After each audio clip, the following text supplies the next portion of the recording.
नमस्कार दोस्तों, मैं राहुल सिंह एक बार फिर से आप सभी का शॉर्ट स्टडी पे हार्दिक स्वागत करता हूं।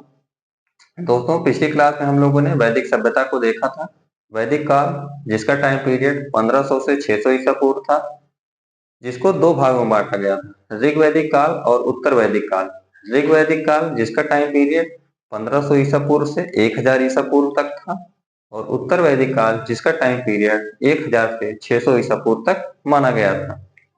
हमने देखा था इसकी जानकारी कहाँ से मिलती है, तो वेदों से वैदिक काल की जानकारी मिलती है।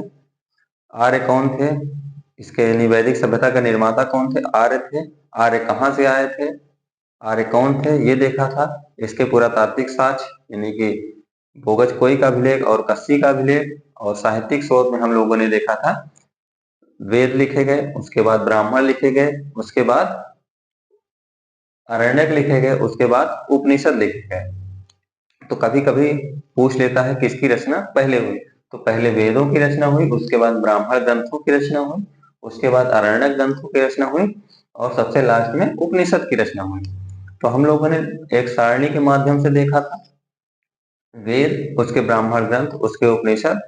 तो कुछ उपनिषद रह गए थे जो इम्पोर्टेंट है एग्जाम की दृष्टि से, तो आइए देखते हैं हम लोग। तो पहले वेदों की रचना हुई, उसके बाद ब्राह्मण ग्रंथों की रचना हुई, और उसके बाद अरण्यक की रचना हुई, और सबसे लास्ट में उपनिषदों की रचना हुई। उपनिषद को जो है वैदिक साहित्य का अंतिम भाग कहा जाता है, यानी कि ये वेदों का अंत था, इसीलिए इसको वेदांत भी कहा जाता है। तो आइए दोस्तों देखते हैं उपनिषद। आप सभी को पता है इसकी संख्या 108 है। तो ये उपनिषद जो है वैदिक साहित्यों का अंतिम भाग, यानी वैदिक जो वेदों के साहित्य है उसका उपनिषद अंतिम भाग है, इसी कारण से इसे वेदांत कहा जाता है। तो अंतिम भाग है, इसी कारण से इसे वेदांत भी कहा जाता है। इसमें क्या है, आध्यात्मिक और दार्शनिक बातों का वर्णन मिलता है, यानी उपनिषद में आध्यात्मिक और दार्शनिक बातों का विवरण विवरण मिलता है या वर्णन मिलता है। इसकी संख्या 108 है, उपनिषदों की संख्या 108 है। तो बृहदारण्यक उपनिषद जो कि सबसे प्राचीन उपनिषद है, आप सभी को पता होगा।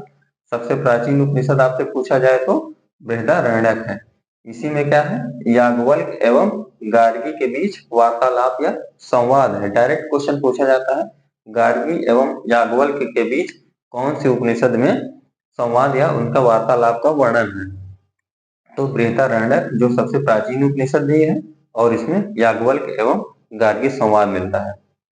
दूसरा है कठोपनिषद। कठोपनिषद क्या है, इसमें यम नचिकेता संवाद है, यम और नचिकेता के बीच वार्तालाप की गई है। तो पूछा जाता है यम नचिकेता संवाद किसमें है, तो कठोपनिषद में है।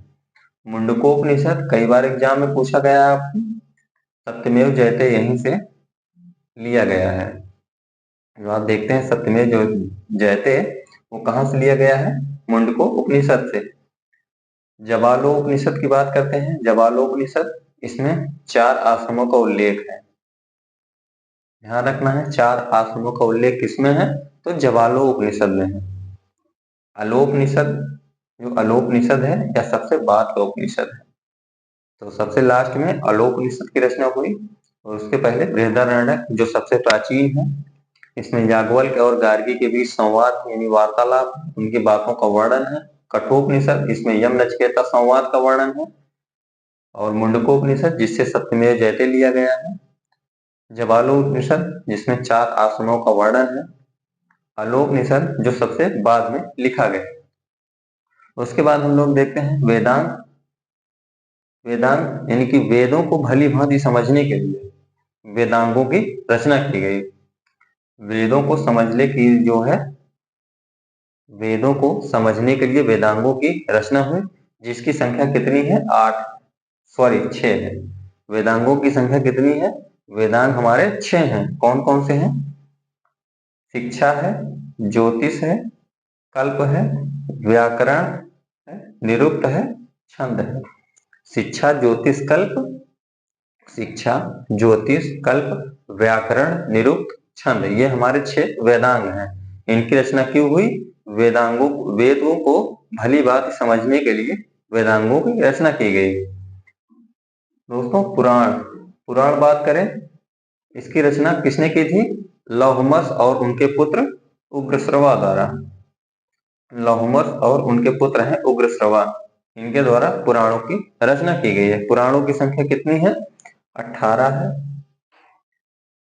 पुराणों को जो है पांचवा वेद, पुराणों को पांचवा वेद माना जाता है या फिर वेदों का वेद कहा जाता है। तो आपसे पूछा जाए पांचवा वेद कौन सा है, तो पुराण, जिसको माना जाता है पांचवा वेद या तो वेदों का वेद। कुछ प्रमुख पुराण हैं जिनसे जो वंशावलियां, प्रमुख वंशावलियां के बारे में जानकारी मिलती है। तो जैसे विष्णु पुराण है, विष्णु पुराण, इससे मौर्य वंश की जानकारी मिलती है। तो विष्णु पुराण से मौर्य वंश की जानकारी मिलती है। मत्स्य पुराण जो है, इससे जो है सातवाहन वंश की जानकारी मिलती है। वायु पुराण है, इससे जो है गुप्त वंश के बारे में जानकारी मिलती है। पुराणों की रचना लौमस और उनके पुत्र उग्रश्रवा द्वारा की गई। पुराणों की संख्या 18 है। इसे पांचवा वेद या वेदों का वेद भी कहा जाता है। जैसे विष्णु पुराण से मौर्य वंश की जानकारी मिलती है, मत्स्य पुराण से सातवाहन वंश की जानकारी मिलती है और वायु पुराण से गुप्त वंश की जानकारी मिलती है। तो ध्यान रखना है दोस्तों। अब हम लोग ऋग्वैदिक काल, जिसका टाइम पीरियड 1500 से 1000 ईसा पूर्व माना गया है, उसके राजनीतिक जीवन, उसके सामाजिक जीवन और उसके आर्थिक जीवन और उसके धार्मिक जीवन के बारे में पढ़ेंगे। और कुछ प्रमुख ऋग्वैदिक कालीन नदियां हैं जो कई बार एग्जाम में पूछी जाती है, उसका प्राचीन नाम और उसका नया नाम, और कुछ जो है पॉइंट्स हैं उनको देखेंगे। तो ऋग्वैदिक काल के सामाजिक जीवन, राजनीतिक जीवन की बात करते हैं। तो ये जो है इनका राजनीतिक जीवन कैसा था? ये कबीले में छोटे छोटे कबीले रहते थे, उनमें जो है ये आर्य लोग रहा करते थे। कबीले को जन कहा जाता, कबीले को जन कहा जाता था। और इस जन का जो मुखिया होता था वो राजा या राजन कहलाता था। ठीक है, कबीले को जन कहा जाता था जिसका मुखिया राजा या राजन कहलाता था। आर्यों को जो है, जो आर्य लोग थे, इनको पंचजन भी कहा गया है। क्यों कहा गया है? क्योंकि इनके 5 कबीले थे। कौन कौन से थे? अनु, द्रुह, तुर्वसु और यदु और पुरु थे। ये 5 कबीले थे, इसीलिए इनको पंचजन भी कहा जाता है। इनके राज्य का जो मूल आधार था वह कुल था, यानी जो राज्य था वो छोटे से कुल में रहा था। कुल था इनका मुख्य आधार, जिसका मुखिया कौन होता था? कुल का मुखिया कौन होता था?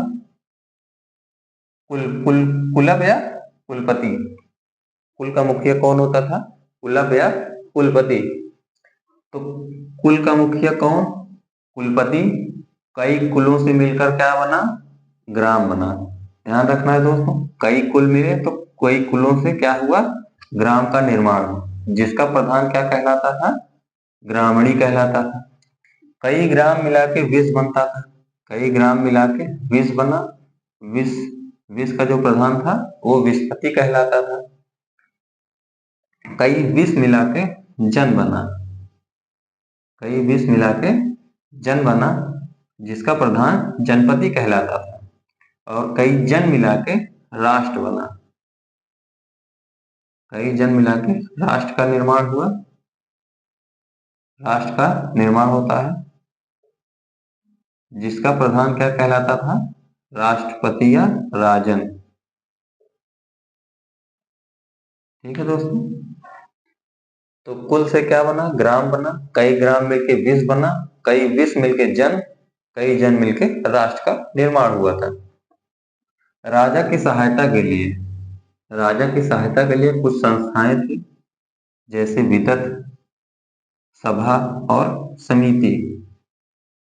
अभी जैसे आज के समय में है, कोई राजा है, उसकी राजा अकेले तो पूरा क्षेत्र देखेगा नहीं, तो उसी समय उसकी सहायता के लिए कुछ संस्थाएं बनाई गई थी, जैसे विदत थी, सभा था और समिति। ये 3 जो है संस्था थी राजा की सहायता के लिए। बात करते हैं इसके सामाजिक जीवन की।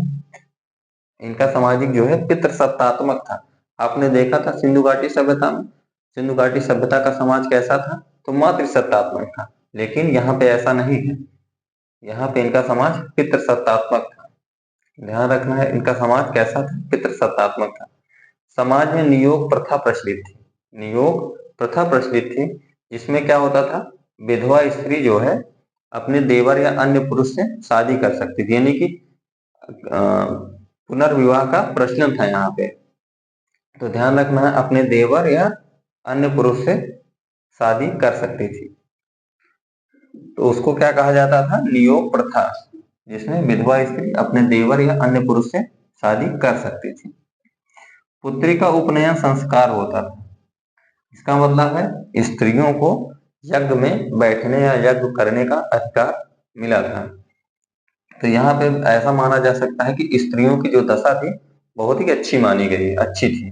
तो स्त्रियों को जो है यज्ञ का अधिकार था यहाँ पे। तो यहाँ पे अनुलोम विवाह होता था। अनुलोम विवाह का मतलब है पुरुष जो है उच्च वर्ण का हो और स्त्री निम्न वर्ण की, यानी कि जाति प्रथा नहीं थी यहाँ पे। पुरुष उच्च वर्ण का हो और यानी उच्च वर्ग का पुरुष हो और निम्न वर्ग की लड़की हो तो अनुलोम विवाह कहा जाता था उसको। प्रतिलोम विवाह किसको कहा जाता था, निम्न वर्ग का पुरुष यानी निम्न वर्ण का पुरुष हो और उच्च वर्ग की स्त्री हो, उसकी शादी हो जाए तो प्रतिलोम विवाह। तो अनुलोम विवाह उच्च वर्ग का पुरुष हो निम्न वर्ग की स्त्री हो तो अनुलोम विवाह। प्रतिलोम विवाह पुरुष जो है निम्न वर्ग का हो और स्त्री जो है उच्च वर्ग की हो तो प्रतिलोम विवाह कहलाता था। बात करते हैं इसके आर्थिक जीवन की। आर्थिक जीवन अर्थव्यवस्था का जो आधार था इनका, वो कृषि और पशुपालन था। जो आर्य लोग थे गाय को अगन्या कहते थे। क्या कहते थे, अगन्या, यानी कि ना मारने योग्य पशु, यानी कि ना मारने योग्य पशु था गाय। ये लोग घोड़े का प्रयोग करते थे। घोड़े का प्रयोग कैसे करते थे, रथों में, रथों में घोड़े का प्रयोग करते थे। ऋग्वेद में एक अनाज, ऋग्वेद में एक ही अनाज यानी कि एक जो अनाज जिसका उल्लेख मिला है वह कौन था, कौन सा अनाज था, जौ, जिसको यौ भी कहा जाता था। तो ध्यान रखेंगे ऋग्वेद में एक अनाज का उल्लेख मिलता है जिसको यौ या जौ कहा जाता था।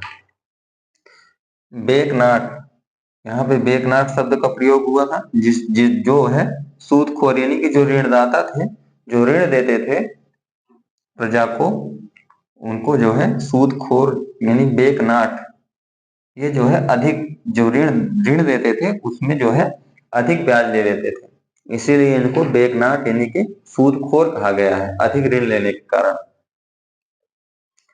इनके धार्मिक जीवन की बात करते हैं तो धार्मिक जीवन में ऋग्वेद में सबसे महत्वपूर्ण देवता कौन से थे, देवता इंद्र थे। आपने पढ़ा होगा इंद्र का उल्लेख जो है लगभग 250 बार किया गया है ऋग्वेद में। तो इनके सबसे आर्यों के प्रमुख देवता भगवान इंद्र थे, जिनका उल्लेख लगभग 250 बार हुआ है, जिन्हें पुरंदर, भगवान इंद्र को पुरंदर और वर्षा का देवता भी कहा माना जाता है। भगवान जो इंद्र थे इन्हें पुरंदर की उपाधि भी दिए थे और इनको वर्षा का देवता भी कहा जाता है। दूसरे देवता है देवता अग्नि। जो अग्नि देवता है इनका उल्लेख जो है ऋग्वेद में 200 बार हुआ है। इनके माध्यम से देवताओं को आहुतियां दी जाती थी, यानी जो अग्नि देवता थे इनके माध्यम से देवताओं को आहुतियां दी जाती थी। तो अग्नि का उल्लेख कितनी बार हुआ है, 200 बार, और भगवान इंद्र का उल्लेख 250 बार हुआ है। वरुण देवता थे जो जल के देवता थे। किसके देवता थे, वरुण भगवान जल के देवता थे और मारुत भगवान आंधी और तूफान के देवता थे। तो हम लोगों ने देखा आर्यों के राजनीतिक जीवन, सामाजिक जीवन और आर्थिक जीवन और धार्मिक जीवन के बारे में। अब पूछा जाता है ऋग्वैदिक कालीन जो नदियां थी उनके पुराने नाम और नए नाम, जो आधुनिक नाम है। तो इस समय जो आधुनिक नाम है, जैसे सतलज नदी है अभी, इसका प्राचीन नाम क्या था, तो शतुद्री नदी था। चिनाब, अभी का चिनाब नदी, प्राचीन नाम चिनाब का क्या था, अस्केनी। अभी ब्यास नदी जो है उसको प्राचीन में क्या कहते थे, विपाशा कहते थे। जो अभी गंडक नदी है इसको जो है सदा नीरा कहा जाता था। गंडक जो कि जो है गंगा नदी की सहायक नदी मानी जाती है। जो पुरानी नई नदी है अभी इस समय रावी नदी, इसका पुराना नाम परुष्णी नदी था, परुष्णी नदी। झेलम नदी जो अभी की झेलम है, पुराने समय में क्या थी, वितस्ता, इसका पुराना नाम वितस्ता था। जो अभी की काबुल नदी है, इसका पुराना नाम कुंभा नदी था। जो अफगानिस्तान के क्षेत्र में बहती थी। घग्गर नदी जिसको दसदंती नदी कहा गया है। तो कई बार आपके एग्जाम में पूछा जाता है, पुराना नाम दे देगा और नया नाम पूछ लेगा, या तो नया नाम देके प्राचीन नाम पूछ लेगा। तो ध्यान रखना है, सतलज को शतुद्री, चिनाब को अस्किनी, व्यास को विपाशा, गंडक को सदानीरा, रावी को परशुणी, झेलम को वितस्ता, काबुल को कुंभा और घग्गर को दसदंती कहा जाता है। कुछ पॉइंट्स हैं, आइए देखते हैं। ऋग्वेद में सिंधु नदी का उल्लेख जो है सर्वाधिक बार है। ध्यान रखना है, आपसे पूछा जाता है सिंधु नदी का उल्लेख सर्वाधिक बार है, लेकिन सरस्वती नदी जो है आर्यों की सबसे प्रिय नदी थी। उल्लेख हुआ है सबसे ज्यादा किसका, सिंधु नदी का, लेकिन सबसे प्रिय नदी कौन सी थी या सबसे पवित्र नदी सरस्वती नदी थी। कौन सी थी, सरस्वती नदी सबसे पवित्र नदी थी। तो आर्यों की सबसे पवित्र नदी सरस्वती नदी थी, जिसे नदीतमा कहा जाता है, नदीतमा कहा जाता था।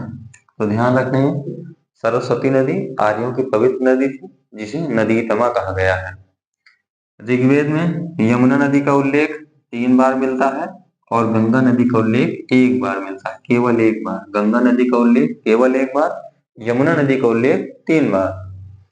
ऋग्वेद में वर्णित अनु, द्रुह, तुर्वसु, यदु और पुरु कबीलों का जो है, ये 5 कबीले थे जिनको पंचजन कहा गया, इनका उल्लेख मिलता है। अनु, द्रुह, तुर्वसु और यदु और पुरु, इन 5 कबीले थे जिनको पंचजन कहा गया है। ऋग्वैदिक काल में स्त्रियों को जो है शिक्षा का पूर्ण अधिकार था, यानी स्त्रियों की जो दशा थी वो यहाँ पे सबसे अच्छी थी। शिक्षा का अधिकार, यज्ञ में बैठने का अधिकार। तो ध्यान रखना है, स्त्रियों की दशा ऋग्वैदिक काल में महत्वपूर्ण थी। ऋग्वेद में कुल 33 देवी देवताओं का उल्लेख मिलता है। कितने, 33 देवी देवताओं का उल्लेख मिलता है, जिन्हें 3 श्रेणियों में बांटा गया है, आकाश के देवता, अंतरिक्ष के देवता और पृथ्वी के देवता। आज हम लोगों ने ऋग्वैदिक काल के बारे में पढ़ा, इसके सामाजिक जीवन, राजनीतिक जीवन, आर्थिक जीवन और धार्मिक जीवन के बारे में। अगली क्लास में हम लोग उत्तर वैदिक काल के सामाजिक जीवन, राजनीतिक जीवन, आर्थिक जीवन और धार्मिक जीवन के बारे में चर्चा करें। तो दोस्तों, क्लास कैसी लगी कमेंट करके जरूर बताएं और अपने सभी दोस्तों को शेयर करें, लाइक करें, सब्सक्राइब करें। तो मिलते हैं एक नेक्स्ट वीडियो के साथ, तब तक के लिए धन्यवाद, नमस्कार, जय हिंद।